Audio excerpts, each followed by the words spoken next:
Fourth grade bullies.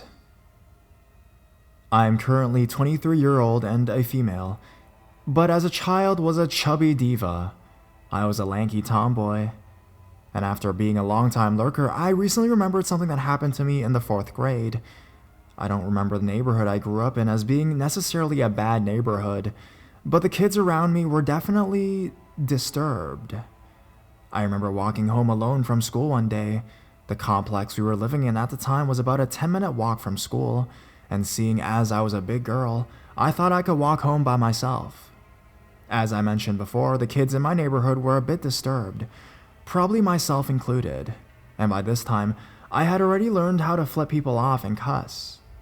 I saw this dude that I had a crush on walking with his friend, so being one of the dudes kind of girl, I decided to run by them, say fuck you, and then flip them off, just for shits and giggles. Well, things turned very sour after I did that. The friend grabbed me, and then the dude I like pulls out a knife on me and starts telling me that he was gonna cut my shirt off for saying fuck you to him. They're also in fourth grade, mind you. Thankfully, we weren't too far from school, and a yard duty saw this happening and came up to help me. The boys ran off up this bike trail opposite my direction home, and the yard duty stayed to make sure that I could make it home safely. I booked it home. This was the only time that guy did anything like that to me, and we actually became friends later on that year and all throughout fifth grade. I had heard from his friend that his dad was really abusive. They lived in a tiny studio apartment and slept on the floor. I don't know how much of that is true because a lot of people at my elementary school gossiped and spread crazy rumors about each other. I wish I could see what he's doing now, but for the life of me, I cannot remember what his last name was. Anyways, thanks for reading.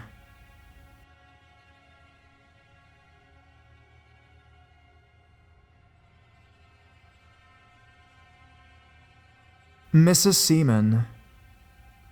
I grew up in a pretty small town in northern Louisiana. I went to a public school, and with going to public school in one of the lowest ranking states on the education board, I got to experience plenty of crappy teachers, but one will always stick out amongst the rest of them. Mrs. Seaman. Mrs. Seaman was my third grade teacher. She was a very bitter, loud, mean old lady who enjoyed telling students how dumb they were, yell very loudly at them to shut up, and to ostracize children from the rest of the classroom. One child in particular, Rachel. Rachel was a quiet student who mostly kept to herself. I didn't know much about her except she was poor. She often came to class in shirts that looked a little dirty, with unkept hair and old worn-out shoes. None of our peers even cared. I mean, we were in the third grade, we didn't give a shit. Not until Mrs. Seaman, I don't remember how it began, but suddenly Rachel wasn't able to sit with the rest of us. Her seat was moved to the very front of the class, facing the chalk dry erase board, where we could all see her and her embarrassed face when Mrs. Seaman would call her out on something, and something small. I remember once Rachel was just sitting there absentmindedly scratching her arm while she paid attention to the lesson when suddenly Seaman stops in like mid-sentence and says, "Rachel, you probably wouldn't itch so much if you bathed more often." I'll never forget how her face turned bright red, and she turned away her face to the board, probably to hide the fact that she was about to cry. Soon, everyone was making fun of Rachel for everything. No one wanted to sit with her or talk to her. Everyone saw how the only adult in the room acted towards her, and assumed that that's how we're supposed to treat her. Now, I never said mean things to her, but most of the time, and I'm not proud of this, I just ignored her. Well, there was this one time that I let her play Powerpuff Girls with my friends and I, and she played an excellent Sedusa, but most of the time, I just left her alone. Rachel wasn't the only person Mrs. Seaman mistreated, although Rachel got it the worst. There were a few others, like me. She couldn't stand me and my friend Danielle. We talked a lot during her class, so we were often held inside from recess to write 200 lines of "I will not talk" in class. I remember one incident that actually ended up getting Seaman in trouble. We had a classroom bully, and she liked to pick on Danny for some reason. I can't remember. Well, Danny tried telling Mrs. Seaman about her bullying all the time, but she never listened or didn't even care. I was inside writing lines one recess with my friend and boyfriend for an hour that year, Travis, while Danny was outside with the rest of the class. Well, she had nothing to do since I was trapped with the seaman, so she was just chilling by one of the building walls when the bully came over and started shit-talking her. Danny wasn't having any of her bullshit that day, so she told her to back off and leave her alone. Instead of doing that, the bully takes a big-ass sucker that she'd been working on in her mouth and spits a huge amount of sticky, gross, lollipop-mixed saliva all over the front of Danny. Needless to say, Mrs. Seaman didn't even do anything about it, even when Danny cried to her covered in saliva. The next day, however, Danny comes to school escorted by her very pissed mother, who walks into the classroom and very nicely asks Mrs. Seaman out in the hallway. As soon as the door closed behind them, you could hear the mom yelling and ripping into that old bat about how she should have done something and how she's a terrible teacher and yada yada yada. For my peers and I, it was sweet justice that day. Danny's mom was our hero, and after that, Mrs. Seaman was still pretty mean, but she let up a little. Last I heard, she's still teaching and is still kind of a bitch. Apparently, she got so much slack from the administration because her husband had cancer, so people felt sorry for her. As for Rachel, I don't see her very often, but when I do, she seems normal and well put together. As for Danny and I, we're roommates, and her mom is still badass.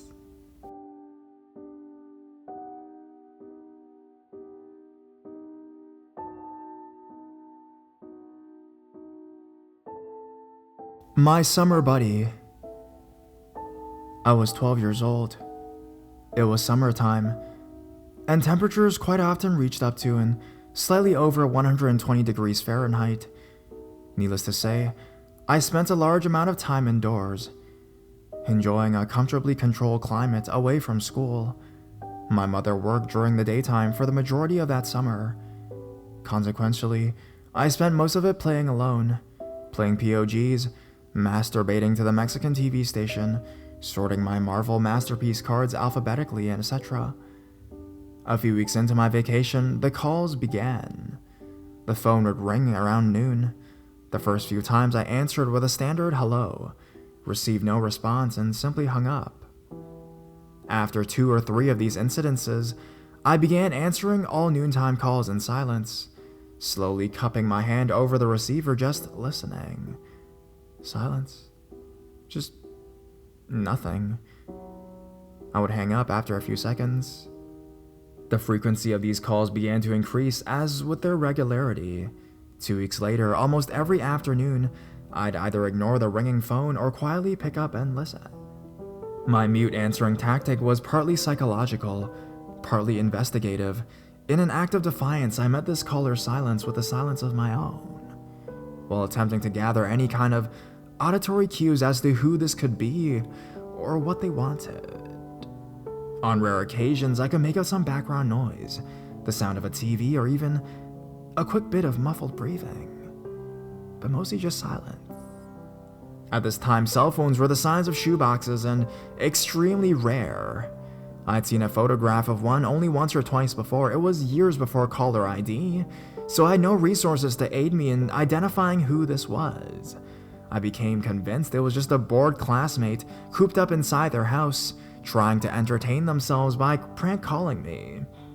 However, the consistency of the calls began to push into this very unsettling territory, beyond conventional type of prank behavior, as 5 or 6 weeks had passed since the first few calls, and they were almost an absolute daily occurrence at this point. Creepy as the situation was, I never felt the need to mention it to my mother, my neighborhood friends, or anybody else for that matter. There was nothing to say simply because nothing was being said, and this was also my opportunity to play the role of the protagonist in a sort of makeshift preteen don't know what it is. Just what I needed to spice up a boring summer, I guess. Still, slight anticipating pangs of anxiety began to set in every afternoon, knowing the ring which would always come, followed by an unsettling silence or stifled breath. I had begun to get very frustrated, and this led to anger. It was bizarre. Why would this person call around the same time every single day and never say anything? I couldn't understand their motivation, and it had gone on too long now. It wasn't funny. Sometimes I would pick up, stand and listen for 3 or 4 minutes in complete silence before hanging up, and it would always be me who disconnected first. If I didn't answer, they would continue to call back until I did. When I finally did, they wouldn't call back until the next afternoon, of course. So after almost 7 weeks of this, I answered the afternoon call with a moment of silence and then burst into a rage. I began insulting the caller, asking, "What the hell is wrong with you?" As I continued on my tirade, I glanced at the clock. It was exactly 12:15, so I finished with something along the lines of, "It's 12:15 in the afternoon on a Saturday in the middle of summer, and you seriously have nothing better to do than this? Like, you have no friends? You have no life? You're a loser. Goodbye, asshole." After I hung up the telephone, I became aware that my body was shaking. The adrenaline was pumping. I hadn't planned that, but I just didn't know what else to do. I had to try something. I was fed up with the situation, and I had just had to let it out. It kind of felt good. And surprisingly, nobody called the following afternoon. The next few days, there were no calls either. In fact, from that point on, the calls had stopped completely. I was shocked. I had shamed them into leaving me alone.